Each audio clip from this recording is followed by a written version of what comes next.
Bom dia, amados. Bom dia. Que a paz, a graça do nosso Senhor Jesus Cristo, do Espírito Santo de Deus esteja presente em nossos corações e mentes. Amém.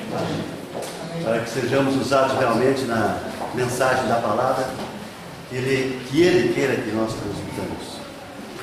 E que nossos corações e mentes sejam preparados para recebê-lo.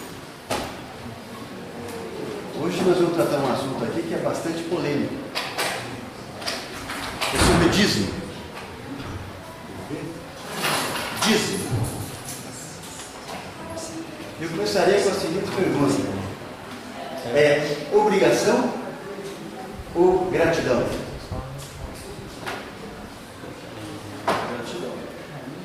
Gratidão.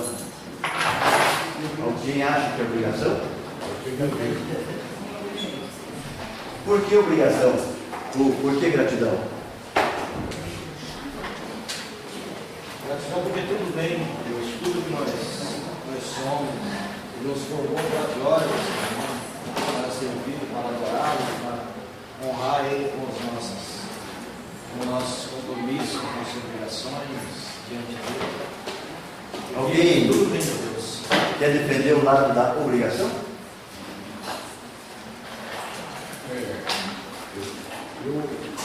Eu acho que é obrigação porque está escrito. Isso foi uma ordem de Deus. Que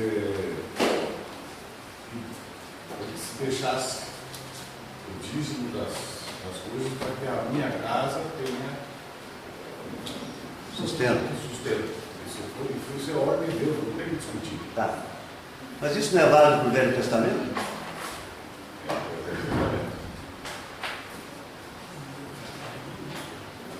E o Novo Testamento, sobre a graça? Jesus, quando veio ao mundo, disse que ele não veio para alterar um ponto, uma vírgula daquilo que já tinha sido dito. Ele veio confirmar tudo aquilo que já tinha sido dito. Ele não veio alterar nada. Ok. Por que nós adotamos então o sábado em vez do domingo?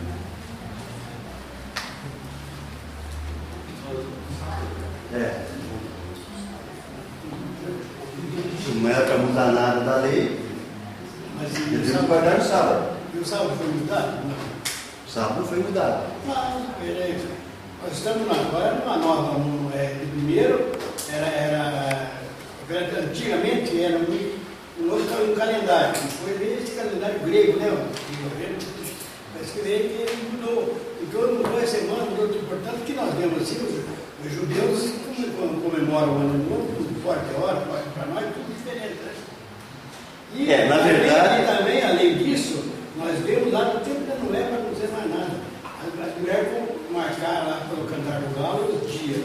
Mas tem diferença de uma com a outra, da sogra com a nora. Será que você sabe, não ficou naqueles 40 dias? Choveu lá para não ficar. A data. Pelo menos o cristianismo adota o domingo, porque nosso Senhor Jesus Cristo padeceu numa sexta-feira e ressuscitou no domingo. Daí adotarmos o domingo como o dia de descanso, o dia de louvor ao Senhor. Né? Esse é o dia do Senhor. Então já mudamos, já foi mudado alguma coisa do que era da lei. Eu acho que não foi mudado. Não foi mudado que era que o sábado era um símbolo, era uma simbologia. Jesus é uma realidade. Então nós descansamos no Senhor. O sábado era simplesmente o que vinha anterior do que era o real. Né? O próprio Cristo, o próprio Deus se materializando em um homem para salvar os pecadores. Para que aquele elo quebrado, aquele elo perdido, fosse restaurado, ele teve que voltar ao mundo como homem, e ele foi 100% homem e 100% Deus. Então a lei não foi alterada. Simplesmente nós sempre descansamos no Senhor. Antes, o próprio Senhor não estava aqui conosco. Então era sábado. E depois nós continuamos. Mas o sábado era um símbolo do descanso do Senhor. E nós continuamos descansando no Senhor. Então não foi alterada a lei. Na minha concepção. Então nós podemos entender que aqui todos concordam que o dízimo continua valendo segundo a lei. Não, Josué. Aqui em Gênesis 14. Você viu um outro numa pedrinha. Gênesis 14, 20 diz assim, ó: bendito seja o Deus Altíssimo que entregou os teus adversários nas tuas mãos, e de tudo lhe deu Abraão dízimo. Isso não é gratidão. E isso quer dizer o seguinte também, né, irmão? Isso estava sob a lei? Sobre a graça, mas é graça, né? A lei é graça. A graça veio com Jesus Cristo. Então você falou bem, a gratidão. Antes de se impor a lei, quem realmente estava em contato, em comunhão com Deus e o servia, sabia como deveria proceder. Melquisedeque aqui é o sumo sacerdote, e não sabemos qual a origem dele no final. Né? Não teve pai, aparentemente, nem descendentes. Ou mãe.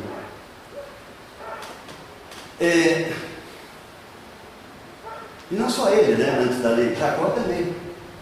Quando ele teve aquele sonho dos anjos subindo e descendo pelas escadas, ele acordou e disse então que se Deus o abençoasse e ele retornasse à casa dos seus pais, então Deus seria o Deus dele, ele adotaria esse Deus, e ele daria dízimo de tudo quanto Deus lhe concedesse.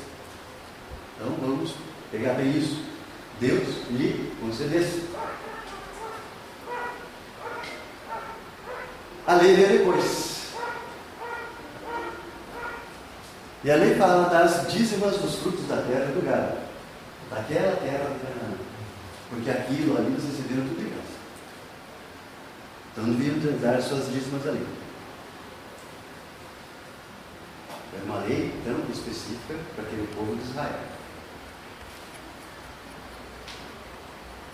Aí a gente vai procurar, né, um pouco mais, e a gente vai pesquisar na internet para ver o que tanto tratam sobre dízimo. E é incrível aqueles que dizem que o dízimo não se deve dar dinheiro. E são inúmeros defensores, e com argumentos que quase te convencem. Existe um camarada aí que ele não mostra o nome dele, mas ele adota o João 8,32, é um blog. E ele tem até um livreto dizendo: o engano cavalgando a verdade. Impressionante. E aí ele faz vários estudos, enumera muitas passagens bíblicas, expondo isso como uma verdade. E que hoje as igrejas, os ministros, né, se agarram muito a isso para tomar dinheiro do povo.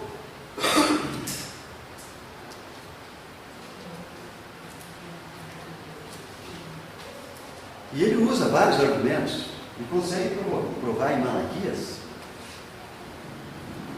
3.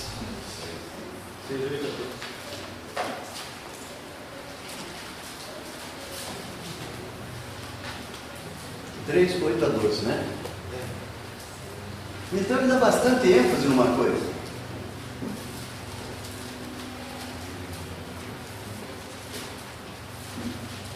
Roubará o homem a Deus? Todavia vós me roubais e dizeis: em quem te roubamos? Nos dízimos e nas ofertas. Com maldição sois amaldiçoados, porque a mim me roubais, vós, a nação toda. E o cara pega muito o argumento que Malaquias está se dirigindo aos levitas e aos sacerdotes que desviavam o dinheiro. Então, você pode distorcer a palavra. Daqui diz vós, a nação toda, e não vós, os levitas, ou vós, os sacerdotes. E aí o 10: trazei todos os dízimos da casa do tesouro, para que haja mantimento na minha casa. E aí, gente, veja o absurdo. Eu digo absurdo. Depois fazei prova de mim nisso. Diz o Senhor dos Exércitos: se eu não vos abrir as janelas do céu e não derramar sobre vós uma bênção tal, até que não haja lugar suficiente para recolher. O que eu digo com absurdo? Deus pedindo para ser provado. Não é um absurdo isso? Principalmente se nós vamos ver toda a história do povo de Israel. O nosso Deus, nosso Criador, que providenciou a graça da salvação. Hoje, nós sabemos, mas aquele povo estava, ainda tinha muito contato. Deus ainda falava muito com o povo através dos profetas. Para dizer desta maneira: faça a prova de mim, traga as ofertas e os dízimos à casa do tesouro. Ali naquela época já nos levavam mais, provavelmente, os animais e os dízimos da terra. Levava-se dinheiro. Alguns dizem que esse costume mudou um pouco lá com Joás, a reconstrução do templo.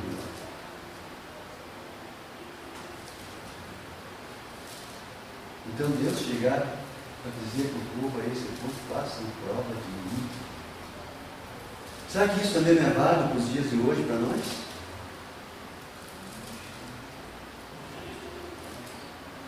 Será que nos damos mesmo? Porque dízimos aqui, vamos entender até o seguinte, como o pastor falou agora há pouco, as nossas obrigações, os nossos deveres.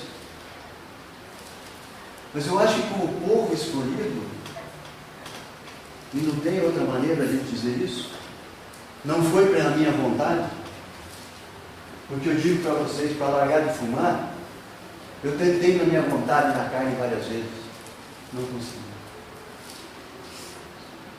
Eu orava e pedia para Deus: me ajuda, não vava.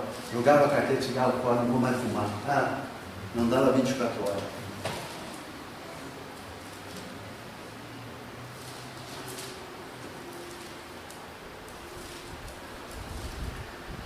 Mas Deus tirou. Amém. E sem sentir. E sem engordar.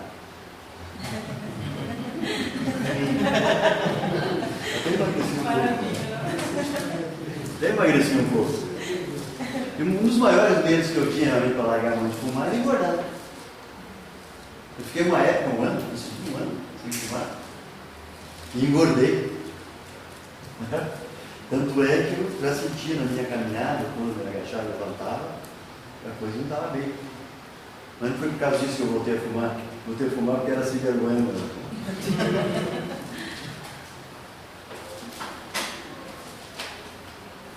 Hoje, o pessoal fala muito, o é contra, dizem. Provavelmente, segundo algumas coisas que eu pude ler, essa pessoa que se identifica como 832, João 8,32, ele é um pastor. Mas deve ter sido levado por estas seitas, onde a teologia da prosperidade é a bandeira. E aí realmente vão se apegar, alguns até em Malaquias, dizendo que sereis amaldiçoados.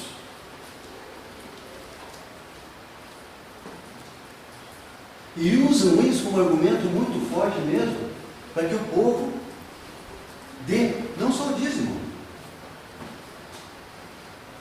Conheço histórias do pessoal que vendeu carro, vendeu casa,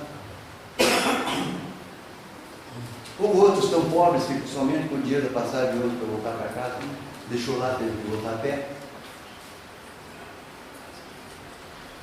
Esses, na verdade, são os vendilhões do templo. Estão comercializando o que Deus nos deu. É de graça a receber, de graça a dar.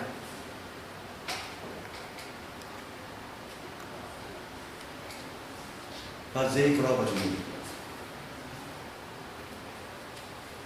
Eu não sei se vocês sentem, mas eu quando leio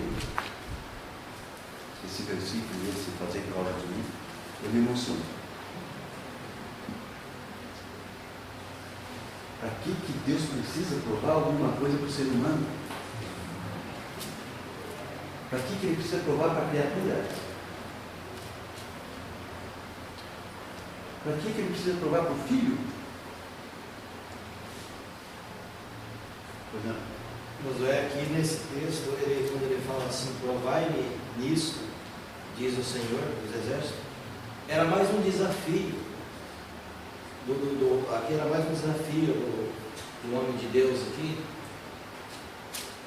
para confrontar as autoridades espirituais da época, que eles estavam dando um jeitinho, o brasileiro acha que o jeitinho é brasileiro, estava dando um jeitinho deles de fazer a coisa da maneira deles. E aqui ele falou, vocês estão duvidando, estão prevaricando contra mim, duvidando da minha palavra. Se vocês não conformem pela graça, se a graça é derramada dentro do coração de vocês, vocês têm essa graça, então provai-me nisso. É aí que realmente eu acho incrível, né? O amor de Deus é tão grande, o homem é tão renitente. Um povo que teve uma história toda que foi passada geração após geração. Eles sabiam que era o filho de Abraão, sabiam? Sabiam que eram descendentes de Jacó, não sabiam? Ignoravam toda a história que aconteceu quando saíram do Egito, quando foram para a terra prometida, que tiveram que passar 40 anos no deserto por desobediência. E mais uma vez, e esse é o último livro do Velho Testamento. Depois é um hiato, que começam os evangelhos. Mas aqueles que defendem, né, a tese de que é da lei do Velho Testamento, eu não encontrei no Novo Testamento nada contra.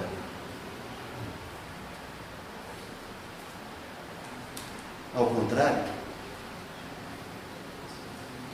Jesus realmente falou, né, eu não vim para revogar a lei, eu vim para cumpri-la.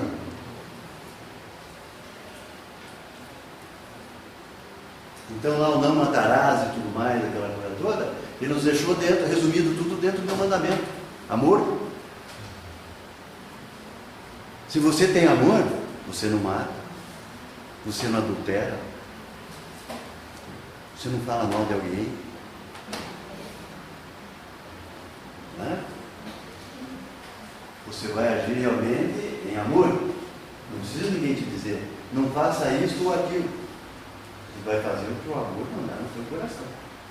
Amor a Deus, amor ao próximo. E não amor a mim somente. Eu devo amar como a minha, eu amo, devo amar o outro.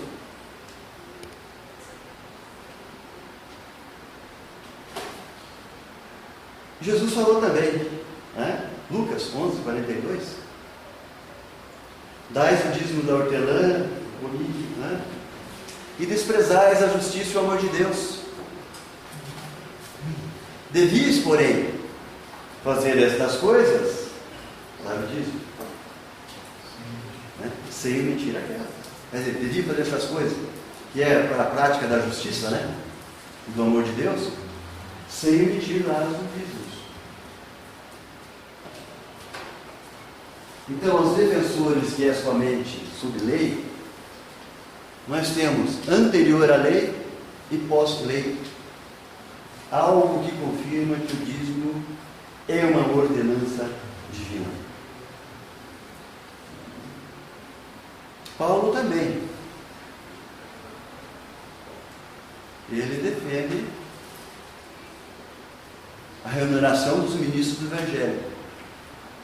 Ele argumentava com alguns textos do Antigo Testamento. Lá em 1 Coríntios 9, 6, 14.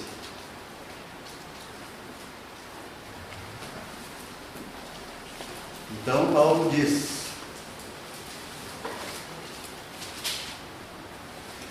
ou será que só eu e Barnabé não temos direito de deixar de trabalhar? Então aqui está dizendo o seguinte, que muitos dos apóstolos já naquela época não trabalhavam secularmente. Eles estavam ao serviço do Evangelho. Alguns eram pescadores, deixaram de ser. Tinha um que era médico, deixou de ser. Tinha um que era cobrador de imposto, deixou de ser. Viviam do quê?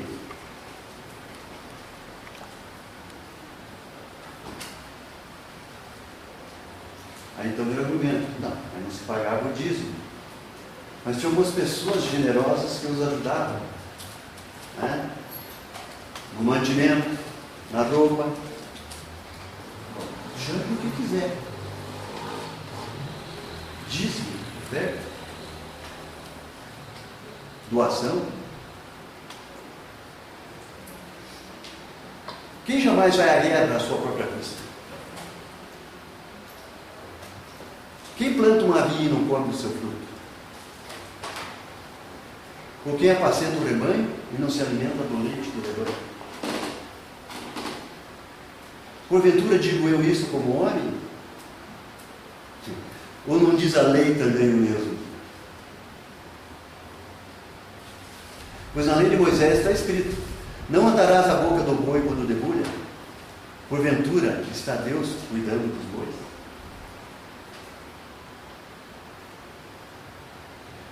Ou não o diz certamente por nós? Com efeito, é por amor de nós que está escrito: porque o que lavra deve debulhar com a esperança de participar do fruto. Se nós semeamos para vós as coisas espirituais, será muito que de vós colhemos as materiais?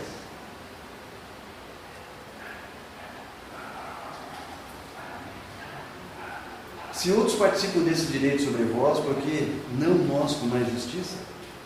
Nós nunca usamos desse direito, antes suportamos tudo, para não pormos impedimento algum ao Evangelho de Cristo.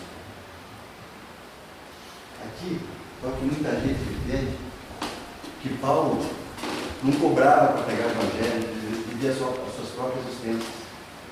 Ele construía tendas. E muita gente hoje, mesmo dentro da igreja presbiteriana, agora não vamos falar dos pentecostais, neopentecostais,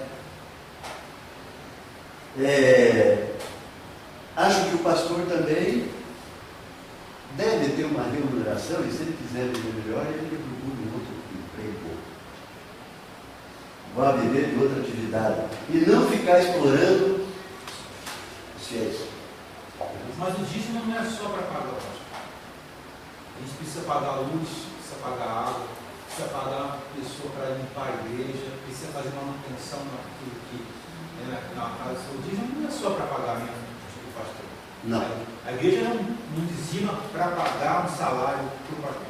Também para pagar um salário. Também. Mas é uma parte daquilo e outras coisas que são feitas. A gente precisa comprar o suco de uva para poder oferecer assim para a ceia, precisa de copinho descartável, a gente precisa de papel higiênico, a gente precisa de muitas coisas que, sem o dízimo, humanamente nós não conseguimos. Só se Deus botasse aqui dentro tudo que ele quisesse botar, porque a gente sabe que ele pode fazer. Né? A gente tem que ter essa fé, mas humanamente não conseguiria, a igreja não conseguiria se manter a luz, não conseguiria manter nada, porque com dinheiro, com essa parte, de tudo que ele ajudava, nós estamos devolvendo 10% para a manutenção da igreja. E uma das partes é o pagamento do pastor. Uma das partes. Correto. Às vezes até socorrer um necessitado na hora da doença, do remédio, de um membro da igreja, ou às vezes até nem membro da igreja, né? Inclusive, né? Na Bíblia, se for olhar, são 2 dízimos. Um que era para levar para aqueles que mantinham os trabalhos do culto, que eram os levitas, e o outro era aquele que era para atender órfãos e viúvas, etc. Então, percebemos que realmente Paulo, se ele trabalhava, era justamente porque algumas igrejas não mandavam o sustento para os pregadores do Evangelho daquela época. Tanto é que ele elogia muito os macedônios, não é isso? Por quê? Porque eles atendiam não só a Paulo, mas eles também fizeram questão de participar de um ofertório, um ajuntamento de dinheiro, para enviar para aqueles que estão em Jerusalém.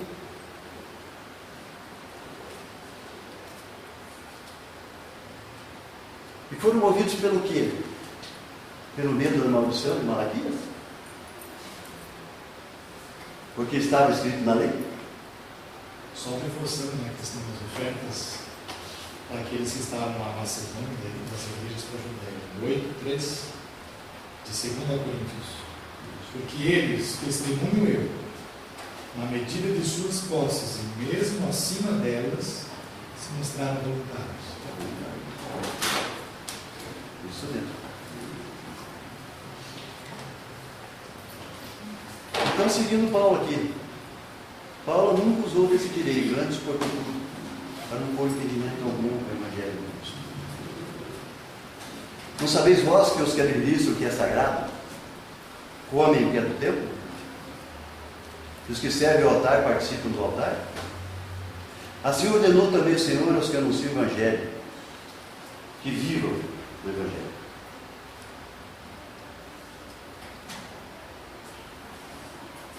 Então aqui diz que, claro, não era só isso, mas uma das coisas era pagar ministro, era uma prescrição da lei. E Paulo nos relata aí nos versos 8 e 9. E lá no Velho Testamento nós vemos que era para o sistema de dízimo em Números 18, 21. Então nós temos aqui, né, já vimos algumas passagens, que o Novo Testamento trata realmente do dízimo.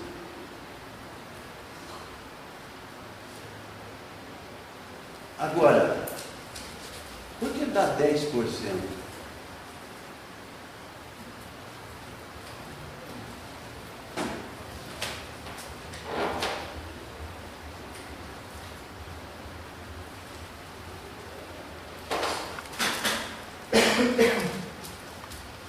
Eu acredito que tem pessoas que passam necessidade para dar o dízimo certinho.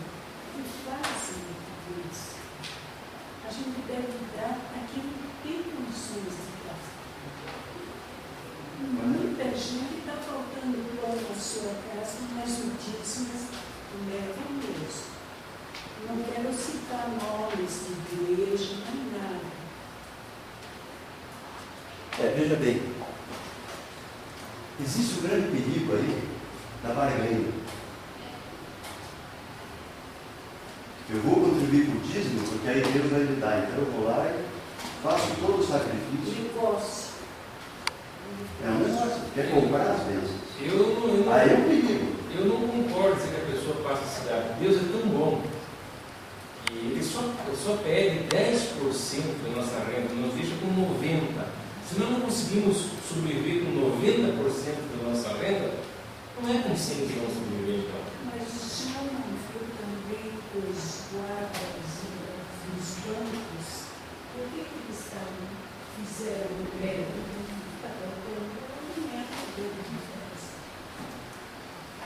Tem pessoas que estão bem acima deles. Quer dizer, eles são de consciência, eles são de cabeça, e não tem uma pessoa igual a outra. Eu sou leiga para falar. Eu não entendo nada, eu sou semi-analfabeta. O dízimo é um ato de fé. Eu entendo, lógico. Não, Só deixar comprar o leite e o pão do seu filho e dar o dízimo para você. Veja bem. Isso provar e ver. E a Bíblia também ensina o seguinte: cada um dê segundo a sua posse. E dê com alegria. Não adianta querer fazer sacrifício e dar uma murmuração, cobrando. Eu dei, agora eu quero. Não, meu amigo. Você já recebeu, agora entrega. Vamos voltar um pouquinho. Vamos analisar algumas coisas. Fecundação. Todos nós sabemos como é que o ser humano é fecundado, né? Se não for aquele esperma, com aquele óvulo, seria você. Já pensou nisso? Já pensou que o milagre da tua vida, a bênção da tua vida, começou na fecundação?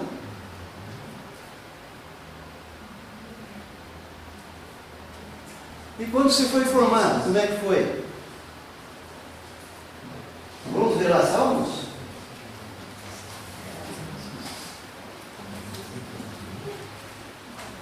Salmo 139?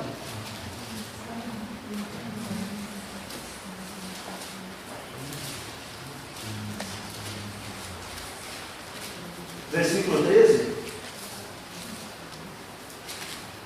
Podemos ter até o 16. Mas aqui no 13 já nos fala claramente. Pois tu formaste o meu interior, tu me teceste no seio de minha mãe. Graças te dou, visto que por modo assombrosamente maravilhoso me formaste. As tuas obras são admiráveis, e a minha alma sabe muito bem.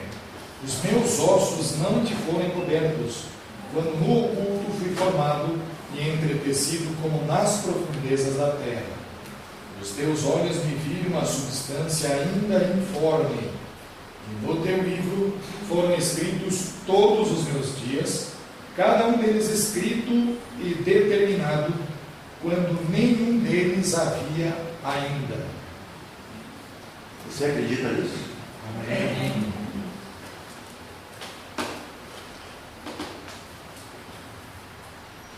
Então veja, fecundação,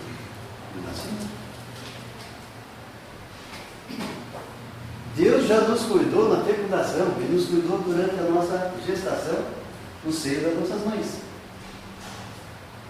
Nascemos.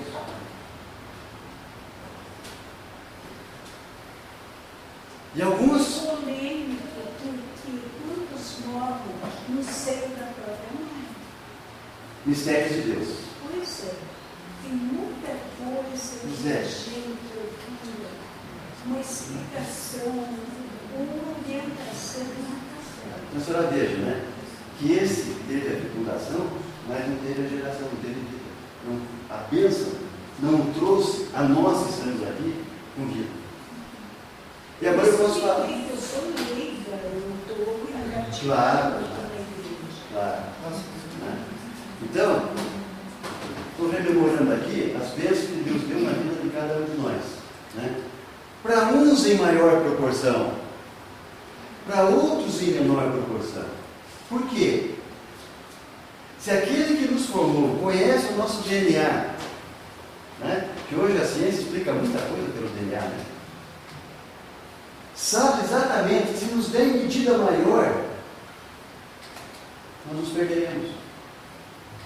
Se todos fossem sinceros, era uma maravilha. Porque, por exemplo, eu ganho X, é X que eu ganho, mas tem pessoas que ganham X e dizem que ganham menos do que aquilo. É isso que eu tento explicar, porque eu já passei necessidade com os meus filhos. Talvez se fosse isso até a revolta do meu marido, que eu não quis saber de religião. Então, a gente passou necessidade. Não passou porque tinha o pai, a mãe, e o orgulho do meu marido não deixava meu pai nos ajudar. E nem minha sogra, meu sogro, que eram ótimos. Então veja bem, longe de mim querer fazer julgamento, mas vamos analisar algumas coisas. Orgulho. Orgulho, justamente. Foi o que Deus, nesse aspecto, será que não está querendo quebrar esse orgulho? Então, no Para que fosse uma pessoa mais humilde, reconhecesse que Deus está no comando de tudo. Porque aí é a grande pergunta que muitas vezes nos fazemos. Por que, Senhor, eu tenho que passar por certas situações? Deus sabe. E principalmente, coisas que nos pegam, que nós muitas vezes não queremos ver. Nós somos orgulhosos. Não aceitamos as disciplinas de Deus. Nós temos Todos nós. Todos. Não aceitamos as disciplinas de Deus. Exigimos as bênçãos de Deus. E não queremos servir o Deus das bênçãos. Por isso que muitas vezes, muita coisa, não encontramos explicações em nossas vidas. A minha vida foi sempre muito bem abençoada, eu sempre vivi numa ótima. Aí minha filha, pelo mesmo tempo que ela se conheceu por gente, sabe que passei algumas dificuldades na minha vida. Agora, depende muito de tudo como nós vemos as ações de Deus na nossa vida. E sobre o orgulho que o senhor falou, eu concordo, porque meu pai emprestava até escondido dele, mas eu anotava religiosamente a importância dada tudo direitinho. Quando meu marido recebia, eu dava aquela nota para ele, eu tinha que dar, lógico. Ele ia para pagar, meu pai dizia, meu filho, não me pague agora, deixe, depois você paga. Quando eu precisar, eu te falo. Ele dizia, não senhor, nem que amanhã ela venha pedir novamente emprestado, hoje eu deixo o meu salário. Quer dizer, ele tinha os efeitos dele, mas também tinha suas qualidades. Tinha qualidades que eu falava. Exatamente. Muitas qualidades, até mais qualidades do que defeitos. Claro, claro. É por isso que eu falei, longe de mim fazer o julgamento. Lógico. Né? Mas existem algumas coisas que nós às vezes não compreendemos como Deus está agindo na nossa vida. Eu, durante o período da minha vida, eu tive que desfazer de apartamento, de carro e de outras coisas mais que eu tinha. Poupança que eu tinha, fortuna. Mas, do que eu podia ter como renda alguma coisa, eu devolvia para Deus. E reconheci que Deus tinha me dado vacas gordas para que na época das vacas magras eu pudesse sobreviver.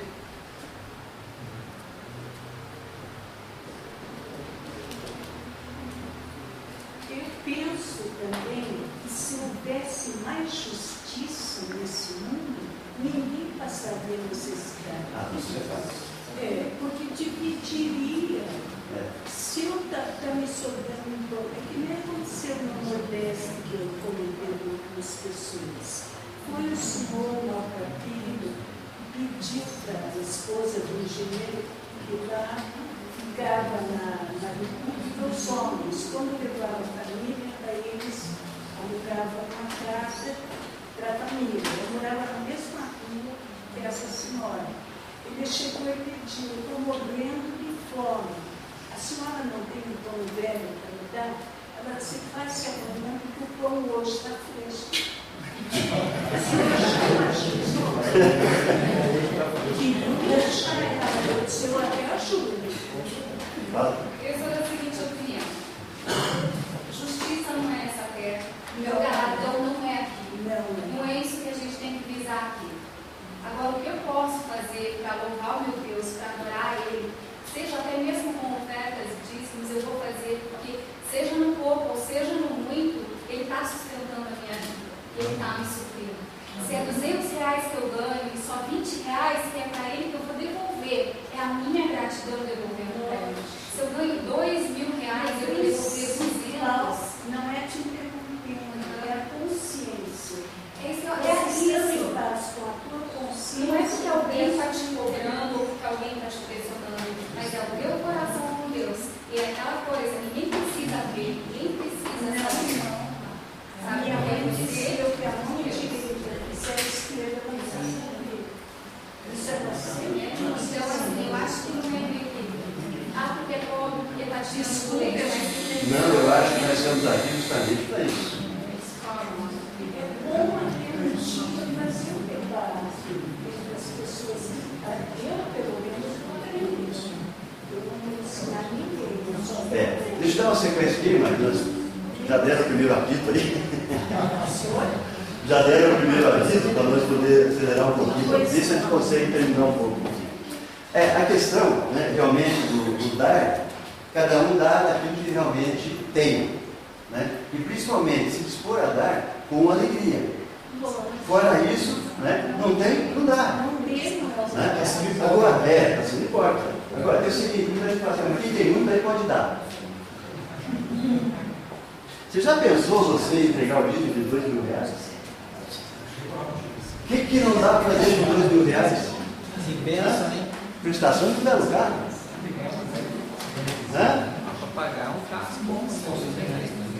Não dá? Fazer alguma festa. Comprar algumas roupas. Para quê? Entende? Então, quando eu ganhava aqui, não, eu entregava o dízimo de 100, tudo bem. Agora, peraí, pastor. Você está querendo que eu devolva 2.000? Porque eu ganho 20? Você ainda tem 18? Não, irmão. O imposto de renda me come uma parte. 25, 27%. 7 mil? E ele toma mesmo, ele não pergunta se eu quero devolver. Não é assim? Sócio majoritário.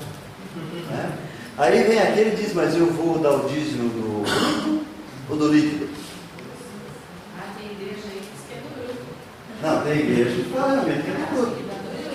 É? Agora, se você vai dar do mínimo, né? Como dizia um pastor, depende do que você quer ser abençoado. Você quer ser abençoado no bruto ou no líquido? Sobre o texto que é a palavra de Deus, Evangelho de Marcos, capítulo 12, versos 41 a 44. Assentado diante do gasofilácio, só crente sabe o que é gasofilácio, viu? É um local de colocar de moedas. Assentado diante do gasofilácio, observava Jesus, como o povo lançava ali dinheiro. Ora, muitos ricos depositavam grandes quantias, tipo R$2.000, né, Jesus? É isso. Vindo, porém, uma viúva pobre, depositou 2 pequenas moedas, correspondentes a um quadrante. E chamando os seus discípulos, disse-lhes: em verdade vos digo que esta viúva depositou, essa viúva pobre, depositou no gasofilácio mais do que o fizeram todos os ofertantes, não apenas aqueles que davam ofertas maiores, mas todos. Porque todos eles ofertaram do que lhes sobrava. Ela, porém, da sua pobreza, deu tudo quanto possuía, todo o seu sustento. Então, um texto desse na mão de uma pessoa mal intencionada significa: hoje à noite todos tragam tudo que tiver no banco e entreguem aqui à igreja. E aí, Teologia da prosperidade. Teologia da prosperidade.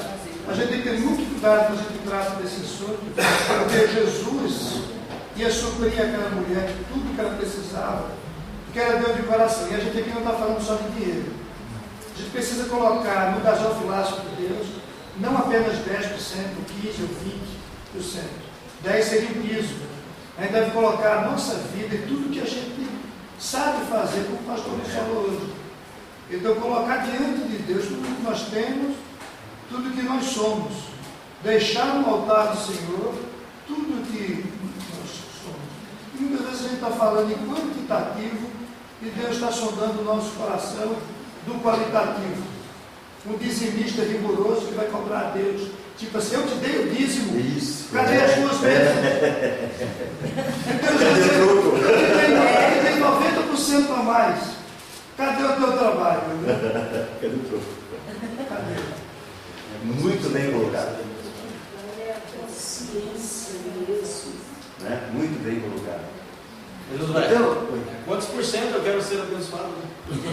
Quantos por cento eu quero ser abençoado? 100% eu quero ser abençoado. Mas aí é que está. São essas coisas que levam o pessoal a explorar o povo. É isso. Né? E a maioria do ser humano é egoísta e ambiciosa. Infelizmente. Eu não diria a maioria, eu diria todo ser humano. Dividir, mas é isso. E veja bem, né, irmão?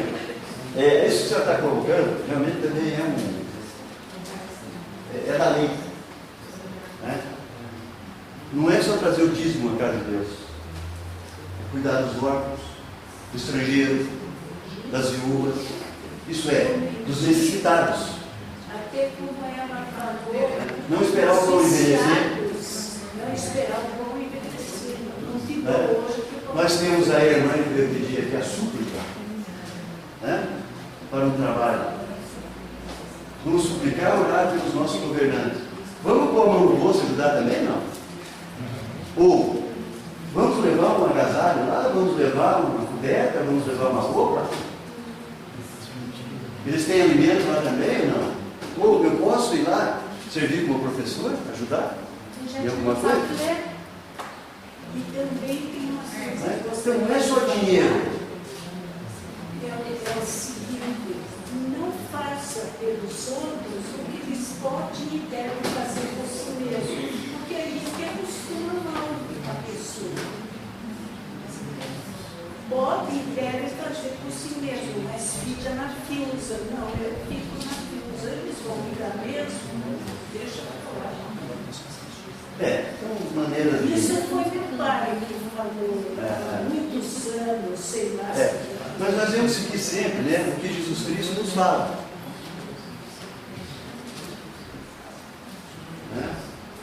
Jesus Cristo, muito ele diz assim, ó, não julgueis para que não sejais julgados. Você está com necessidade? Eu não vou te ajudar porque eu acho que você está passando necessidade porque você é vagabundo.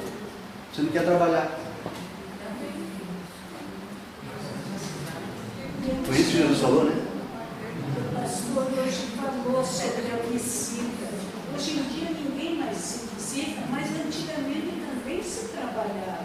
Sim. Mas é que hoje tem uma coisa, irmã, poderosa a favor do mundo. Chama-se televisão. É verdade. O cara pegou no portão de casa justo agora, na hora do futebol. Ou na hora da novela. Cara, chato, meu. Ele não tem uma televisão na casa dele. Né? E que maravilha para participar. Então, minha gente, e de todas essas graças, eu acho que escola dominical é para isso mesmo. Então, de todas as bênçãos que nós recebemos, que cada um pode avaliar como é que foi sua vida, né? Teve oportunidade de passar por escola, se formar, oportunidades de emprego, né? Por pior que seja o emprego, você tem um emprego, foi a tua competência só que conseguiu isso? Você tem um salário, e o que estão te pagando é realmente porque você é o bambambam, e lá tem cara ganhando menos, que sabe menos que você, menos competente? Ou tem cara menos competente que você, que ganha muito mais que você também? Então, se nós partirmos do seguinte, que tudo é de Deus, conforme falamos aqui numa outra reunião, Ele nos dá as coisas para que nós administremos aqui da melhor maneira possível. E eu creio realmente nisso.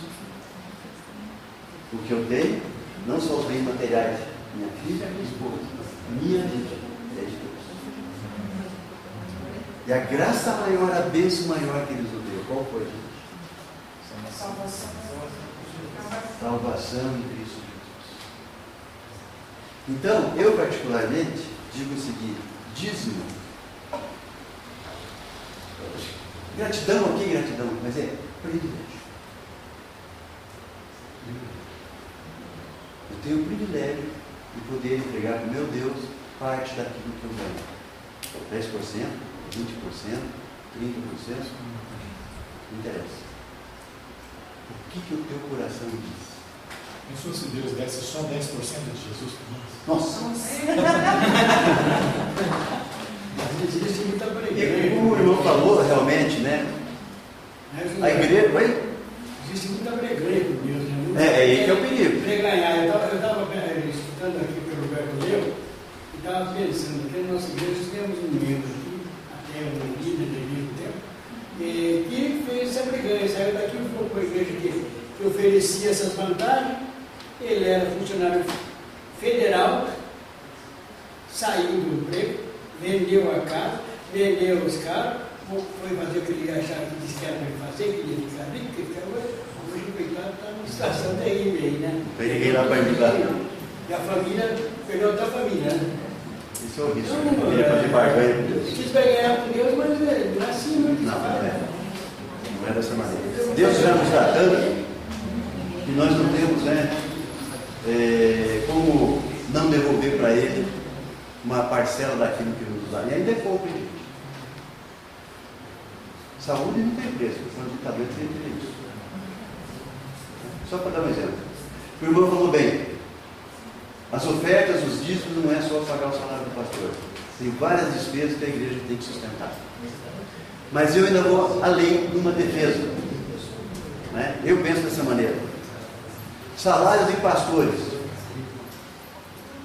Pagamos realmente que o pastor se dedique integralmente a ministrar almas? Falamos muito de professores que têm que ganhar bem, bombeiros têm que ganhar bem. Eles trabalham vidas aqui. Pastores trabalham almas para a vida futura. Qual que tem que ter maior valor? Isso para pensar. Né? Formar pastores, seminários. Eu já vi gente dizer, não, o cara está indo para o seminário para virar vagabundo, nas costas da igreja. E depois vai se tornar pastor para continuar desse jeito. Então, só se nós não acreditamos em Deus. Ir para o convento ou para o seminário. No sertão, eu já fiquei, nas capitais, não sei. Bom, eu vou terminar, gente. Mas só para pensar, então. Né? Obrigação nossa de ter uma vez em preocupaçãozinha com os levitas. Nós temos os nossos levitas. Eles não precisam nos apresentar perante Deus. Nós podemos adentrar para o de Deus através de Cristo Jesus. Mas nós precisamos de orientação. Nós precisamos de alguém que estude mais profundamente a palavra para nos trazer essas mensagens. Que esteja em comunhão mais direta com Deus e mais tempo. Porque a comunhão é que faz realmente a fortaleza que aquele ministro de Deus possa ser. E atendendo tudo aquilo que foi colocado lá por Cristo.